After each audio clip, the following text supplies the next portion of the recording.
नमस्कार साथियों, current affairs में आपका स्वागत है। हाल ही में कृषि और किसान कल्याण राज्य मंत्री द्वारा राज्यसभा में लिखित उत्तर के माध्यम से दी गई जानकारी के अनुसार भारत विश्व के कुल मखाना उत्पादन का 80% उत्पादन करता है। यानी विश्व में मखाना का जितना उत्पादन होता है उसका 80% भारत में होता है। इसके कारण क्या है, चलिए इस वीडियो के माध्यम से जानने की कोशिश करते हैं। तो मखाना उत्पादन के बारे में जो सामान्य जानकारी राज्यसभा में हाल ही में प्रस्तुत की गई है, तो विश्व में मखाना का जितना उत्पादन होता है उसका लगभग 80% उत्पादन कहां पर होता है? भारत में होता है। और भारत में जितना उत्पादन होता है उसका 85%, लगभग 85% उत्पादन किस राज्य में होता है? बिहार में होता है। तो इसके कारणों को जानना बेहद जरूरी है। अगर आप इसके कारणों को जानेंगे तो मखाना उत्पादन से संबंधित जो आपकी बेसिक नॉलेज है उसको बढ़ाने में सामान्य रूप से मदद मिलेगी। और आप ये भी जानते हैं कि हाल ही में सरकार ने 14 सितंबर 2025 को राष्ट्रीय मखाना बोर्ड की स्थापना की थी।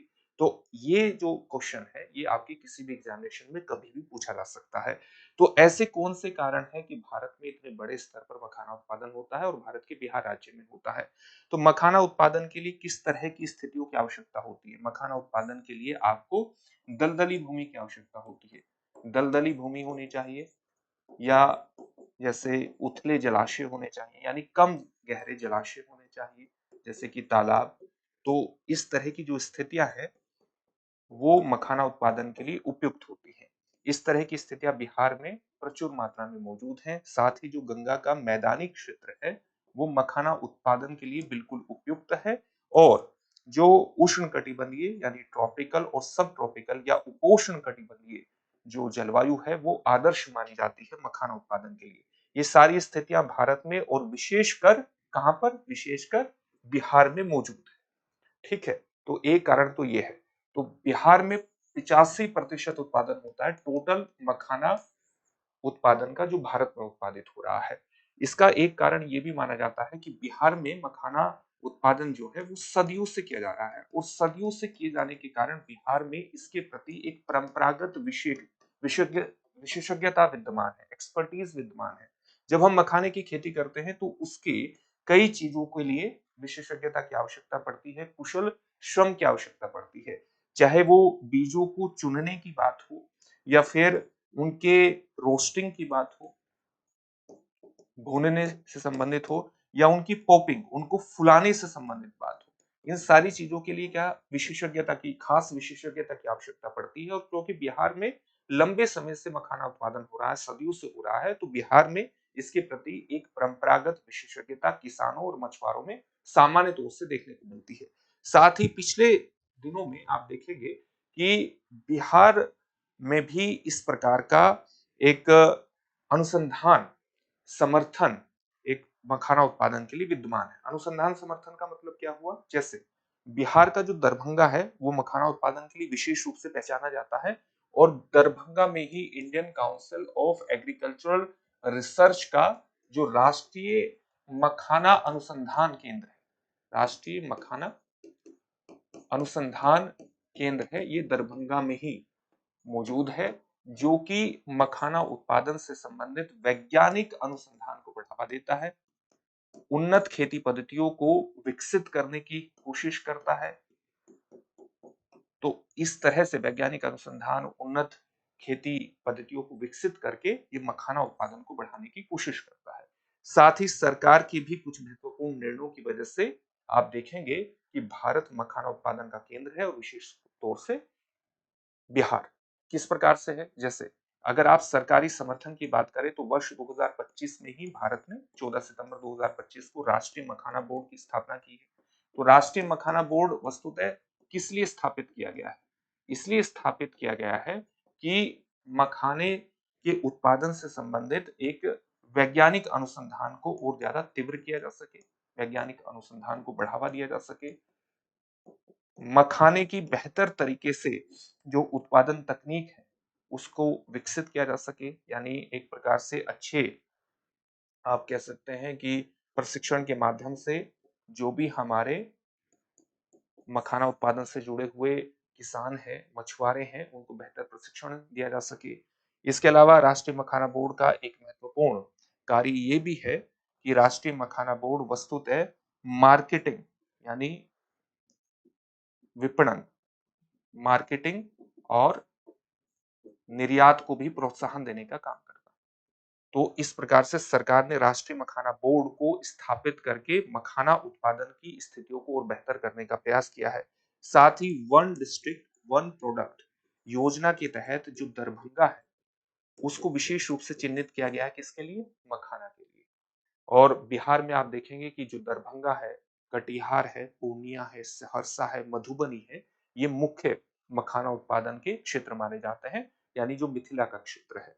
तो मखाना उत्पादन के अंतर्गत मिथिला का क्षेत्र विशेष भूमिका का निर्वहन करता है। साथ ही सरकार के एक और समर्थन के रूप में आप देख सकते हैं कि सरकार ने एक केंद्रीय क्षेत्र परियोजना की शुरुआत की है और उसका जो परिव्यय है वो रखा है 476.03 करोड़ रुपए, जो कि मखाना उत्पादन को प्रोत्साहन प्रदान करता है। और मखाना उत्पादन की शुरू से लेकर के यानी किसान जब उसका उत्पादन करते हैं और उसकी पूरी प्रोसेसिंग तक यानी उसके प्रसंस्करण से लेकर के उसकी मार्केटिंग और मार्केटिंग से लेकर के उसके निर्यात संवर्धन, उसकी वैल्यू एडिशन, इन सारी चीजों में एक उन्नत स्थिति को उत्पन्न करने का काम करता है। इस योजना के माध्यम से केंद्रीय क्षेत्र परियोजना ये मखाना उत्पादन को इस प्रकार से बढ़ावा दे रही है।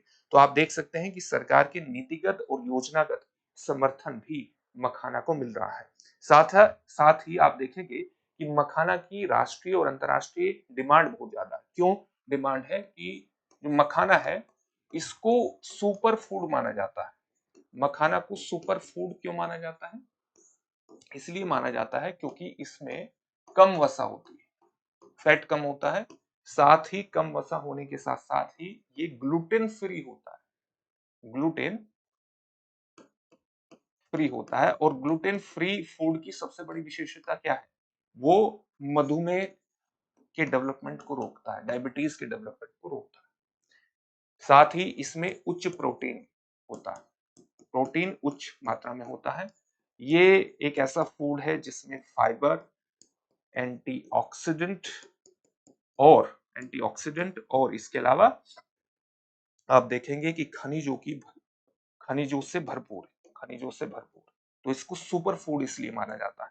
भारत में चाहे व्रत हो, चाहे आयुर्वेद हो और चाहे आपका एक आहार हो, स्वास्थ्य आहार, इसके अंतर्गत भारत में डिमांड बहुत ज्यादा है। और आप देखेंगे कि इसके इन्हीं गुणों के कारण अंतर्राष्ट्रीय स्तर पर भी इसकी डिमांड है और अंतर्राष्ट्रीय स्तर पर इसकी डिमांड को पूरा करने में भारत विशिष्ट भूमिका का निर्वहन करता है। और भारत में बिहार इसके अंतर्गत एक विशेष रूप से दक्षता हासिल करते हुए, क्योंकि बिहार ज्यादा दक्ष है इसके उत्पादन में, तो वहां से इसका लगभग 85% उत्पादन होता है।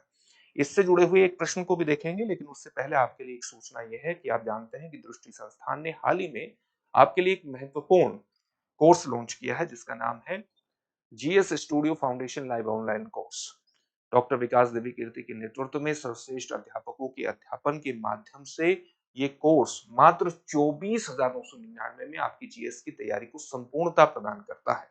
1250 प्लस घंटों की कक्षाएं और केवल 14 महीने में कोर्स पूर्ण हो जाएगा। कोर्स की विशेषता यह है कि 18 महीने तक इसकी वैधता रहेगी, यानी कोर्स भले ही 14 महीने में पूर्ण हो जाए, 18 महीनों तक आप एक क्लास को जितनी बार चाहे उतनी बार देख सकते हैं। जो भी आपको पढ़ाया जाएगा उसकी पीडीएफ फाइल आपको मिलेगी, तो किसी भी तरह से आपको नोट्स बनाने में दिक्कत नहीं होगी।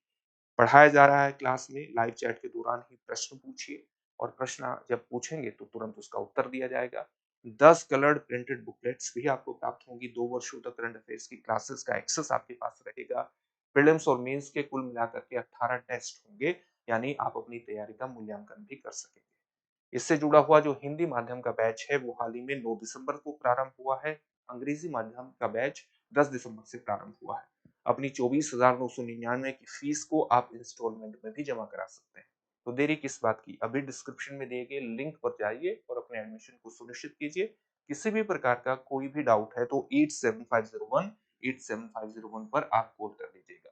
साथ ही दृष्टि संस्थान ने रांची में भी अपनी शाखा की शुरुआत कर दी है, तो अगर आप रांची के आसपास स्थित है तो वहां से भी अपनी यूपीएससी और झारखंड पब्लिक सर्विस कमीशन की तैयारी को आगे बढ़ा सकते हैं। अब आज के टॉपिक से जुड़ा हुआ एक प्रश्न देखते हैं। प्रश्न क्या है? भारत में मखाना उत्पादन का लगभग 85% किस राज्य से आता है? आपके सामने ऑप्शंस क्या है? उत्तर प्रदेश, पश्चिम बंगाल, असम या बिहार? इस प्रश्न का उत्तर कमेंट बॉक्स में कमेंट करके जरूर दीजिएगा। फिर से एक नई सेशन में आपसे मुलाकात होगी। धन्यवाद। Introducing Drishti IAS Everyday Wear, the casual jacket and the polo neck t-shirt, perfect for everyday and casual wear. Shop now on the Drishti Learning app and Flipkart. Buy link in the description. अब exam की तैयारी को और बेहतर करने के लिए हमारे चैनल को लाइक, शेयर और सब्सक्राइब करना ना भूलें।